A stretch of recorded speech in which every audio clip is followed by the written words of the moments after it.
ketika ada seorang muslim itu membunuh, tapi membunuh orang kafir. Ada orang muslim membunuh orang kafir. Nah, apakah orang muslim ini lantas dia ini diberikan hukuman mati?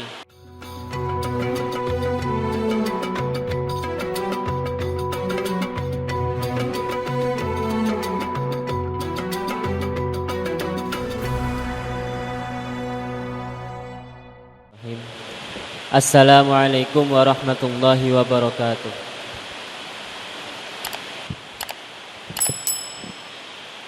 Bismillahirrahmanirrahim. Alhamdulillahirabbil alamin wa bihi nasta'in ala umuri dunya wa din. Wassalatu wassalamu ala asyrofil anbiya'i wal mursalin wa ala alihi washabihi amma ba'd. Niki melanjutkan dari hadis yang kemarin, melanjutkan dari penjelasan hadis yang kemarin.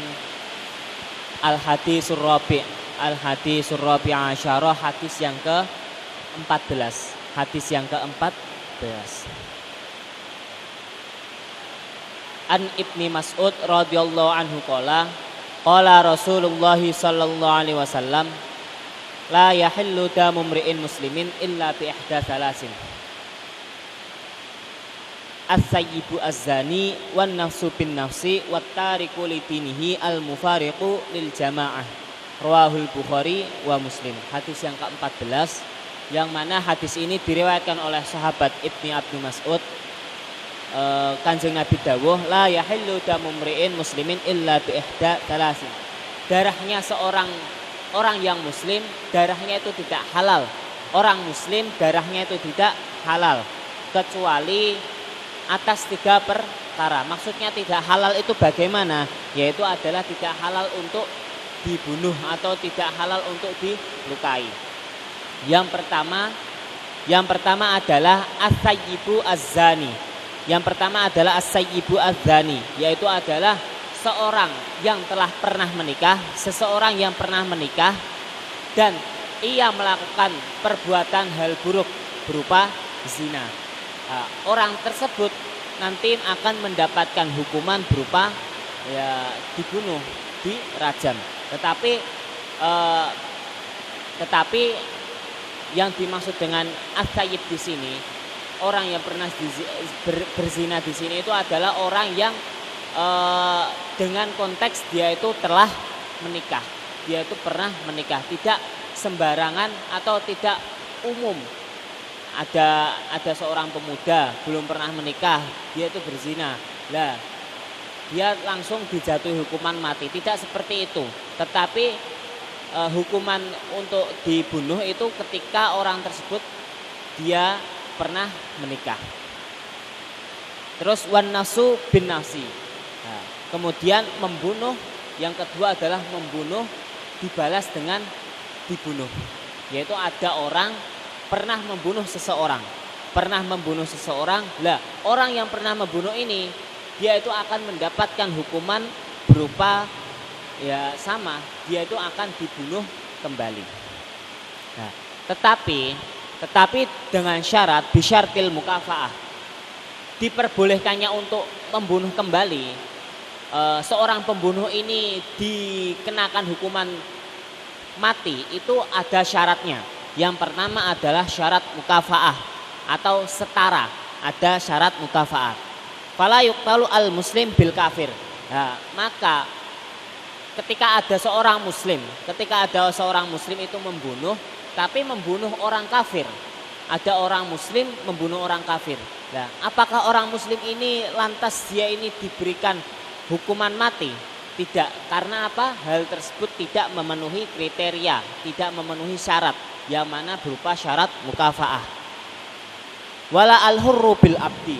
Begitu juga ketika seseorang yang merdeka itu membunuh seorang hamba, seorang budak.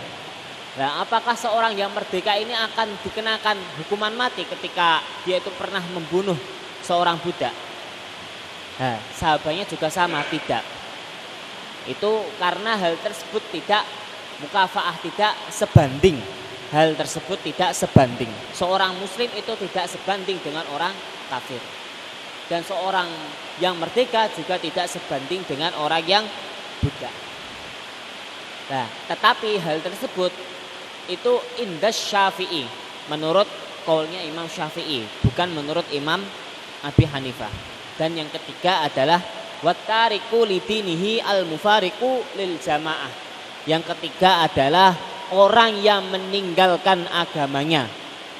Yang meninggalkan agamanya itu tidak menyocoki pada golongan yang dimilikinya. Dia itu meninggalkan agamanya, atau yang lebih dikenal dengan murtad, meninggalkan agama. Orang yang meninggalkan agamanya itu juga termasuk orang yang boleh untuk dibunuh. Nah, tetapi harus diketahui juga ketiga hal ini, walaupun darahnya ini itu halal, boleh untuk dibunuh, walaupun hal tersebut itu diperbolehkan, tetapi hal ini harus dilakukan oleh seorang imam, tidak boleh dilakukan oleh sembarang orang, tidak lantas orang awam ataupun orang yang lainnya itu diperbolehkan untuk membunuh ketiga orang ini, ketiga kriteria orang ini. Ada syarat-syaratnya. Yang pertama ya salah satunya adalah dia itu haruslah seorang imam ataupun seorang pemimpin. Tidak lantas semua orang umum ataupun yang lainnya itu diperbolehkan untuk melakukan hukuman qisas berupa membunuh ini. Ya. Al-hadisul khamisya asyara, hadis yang ke-15. Hadis yang ke-15 ini termasuk hadis yang sangatlah masyhur sekali. Nah, bagaimana tidak? Karena hadis ini termasuk hadis yang mencakup dari adab-adab Islam. Hadis yang ke-15, al-hadisul khamisya asyara an Abi Hurairah radhiyallahu anhu anna Rasulullah sallallahu alaihi wasallam qala man kana yu'minu billahi wal yawmil akhir falyakul khairan aw liyasmut wa man kana yu'minu billahi wal yawmil akhir falyukrim jarahu wa man kana yu'minu billahi wal yawmil akhir falyukrim dhaifahu, rawahul Bukhari wa Muslim. Hadis yang ke-15 diriwayatkan dari sahabat Abu Hurairah radhiyallahu anhu anna Rasulullah, bahwasanya Kanjeng Nabi itu berkata, man kana yu'minu billahi wal yawmil akhir falyakul khairan aw liyasmut. Barang siapa beriman kepada Allah dan hari akhir, maka hendaklah engkau berbicara dengan baik. Kalau tidak bisa berbicara dengan baik, aw liyasmut, maka diamlah. Nah. Wa qauluhu man kana yu'minu billahi wal yawmil akhir falyakul khairan aw liyasmut. Qala Asy-Syafi'i, Imam Asy-Syafi'i di sini menjelaskan makna hadis di sini, idza arada ayyatakallam falyufakkir. Ketika seseorang itu hendak mau berbicara, hendak mau ngomong, mau mengucapkan sesuatu, itu sebaiknya hendaknya itu difikirkan terlebih dahulu. Fa idza dhahara annahu la darara alaihi takallam. Nah, ketika setelah dipikir-pikir hal tersebut tidak menimbulkan suatu bahaya, ketika apa yang diucapkannya itu tidak menimbulkan suatu bahaya, tidak menimbulkan suatu tidak menyebabkan apa yang diucapkannya ini tidak menyebabkan sakit hati kepada orang yang dibicarakan, maka takallam, maka bicarakanlah, nggak apa-apa ketika hal tersebut tidak ada suatu bahaya. Wa in dhahara anna fihi dararan aw syakka fihi amsik. Ketika di sana apa yang setelah dia memikirkan apa yang akan diucapkan dan setelah dipikir-pikir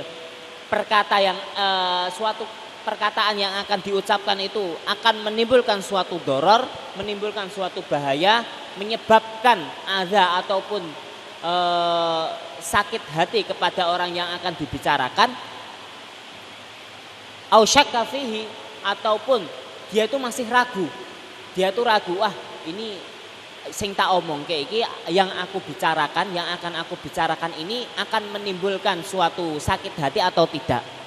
Nah, ketika hal tersebut maka amsik, maka lebih baik itu tidak usah diomongkan, lebih baik dipendam sendiri, karena hal tersebut ketika seperti itu bisa menyebabkan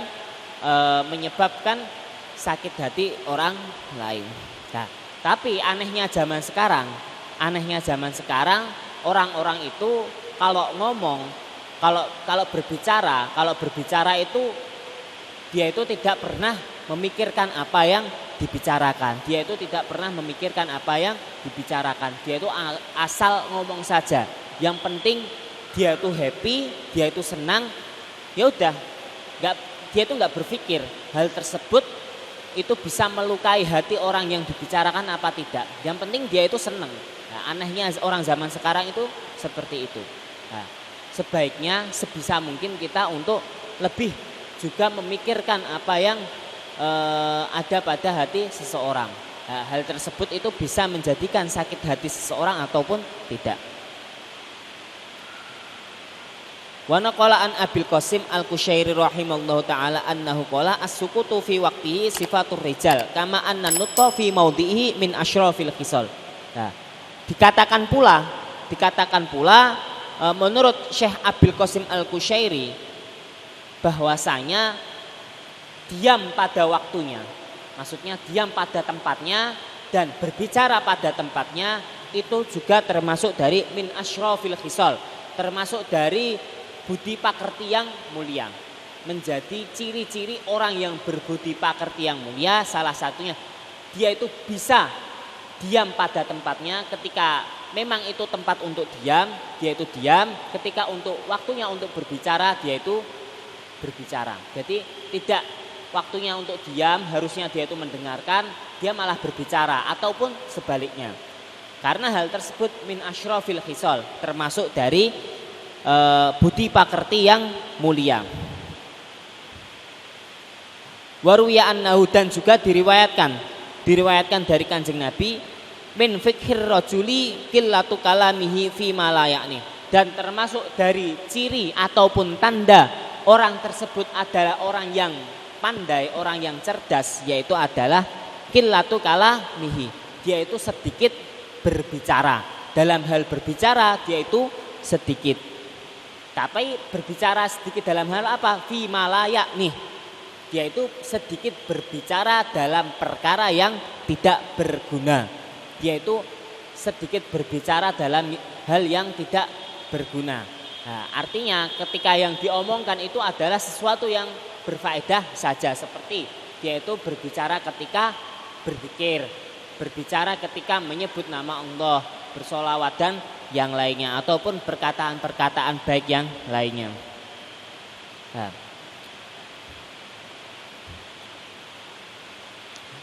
Wa annahu qala al-afiyah, dan sumber dari keselamatan, salah satu sumber dari keselamatan, hal yang bisa menjadikan orang itu selamat itu adalah dia itu berkat berdiam. Berkat diam itu bisa menjadikan seseorang itu selamat. Tidak hanya selamat di dunia saja, tetapi bisa menjadikan selamatnya nanti ketika di akhirat. Ketika orang tersebut bisa menjaga apa yang diomongkannya, menjaga apa yang dibicarakannya.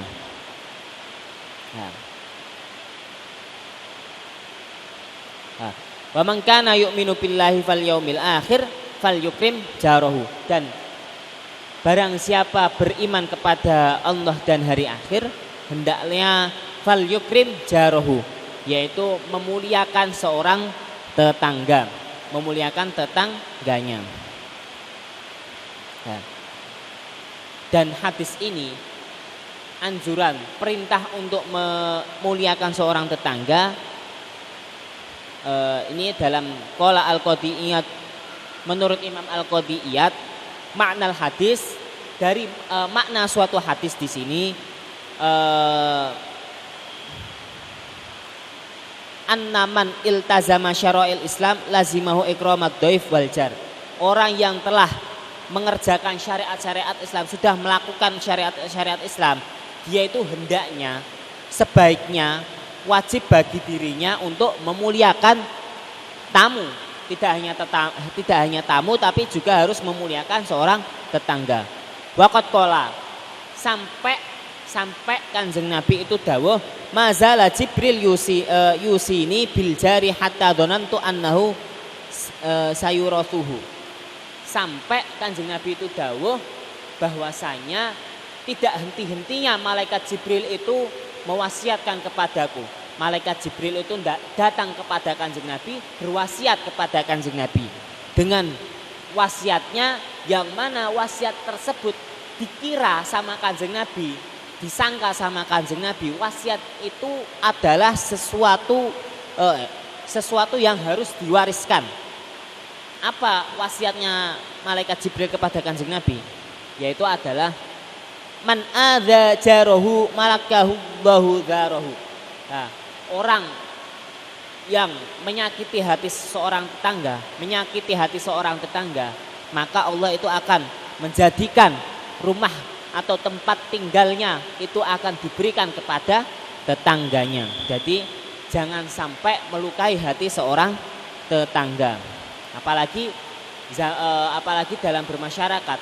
Siapa lagi ketika nanti kita itu sudah waktunya habis usia, siapa lagi yang mau merawat kita kalau bukan tetangga kita?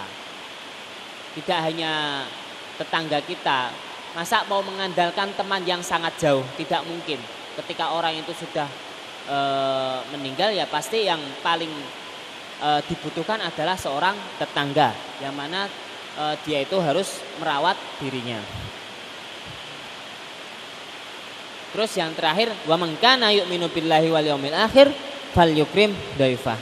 Dan barang siapa beriman pada Allah dan hari akhir, hendaknya dia itu memuliakan seorang tamu. Pada kesempatan yang telah lalu, memuliakan seorang tamu itu sangatlah penting sekali. Bahkan seorang malaikat itu dirinya itu enggan masuk pada suatu rumah jika rumah tersebut tidak pernah didatangi oleh seorang tamu.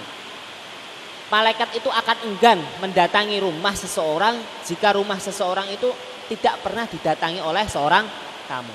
Nah, artinya di sini itu adalah orang yang tidak pernah menerima tamu, orang yang tidak pernah memuliakan seorang tamu. Padahal barokah untuk memuliakan tamu sendiri itu sangatlah besar sekali. Bismillahirrahmanirrahim. Lanjut al-hadis sadisa asyara, hadis yang ke-16. An Abi Hurairah radhiyallahu anhu anna rajulan qala lin Nabi sallallahu alaihi wasallam ausini qala la taghdab faraddada miraran qala la taghdab rawahul Bukhari. Hadis yang ke-16 diriwayatkan oleh sahabat Abi Hurairah lagi, anna rajulan qala, ada seorang laki-laki itu datang kepada Kanjeng Nabi. Dia itu meminta wasiat, ya Nabi ausini, wahai Kanjeng Nabi berikanlah aku wasiat. Qala la taghdab. Dan apa yang diberikan oleh Kanjeng Nabi? Wasiat apa yang diberikan oleh Kanjeng Nabi? Wasiatnya hanya satu kata, la taghdab, janganlah engkau marah. Dan hal itu, wasiat itu, faraddada miraran, hal tersebut diulang-ulang. Wasiatnya itu diberikannya secara ulang-ulang. Ucapan la taghdab itu diungkapkan berulang kali, la taghdab, la taghdab, la taghdab. Qala la taghdab rawahul Bukhari. Wasiat untuk tidak pernah tidak marah.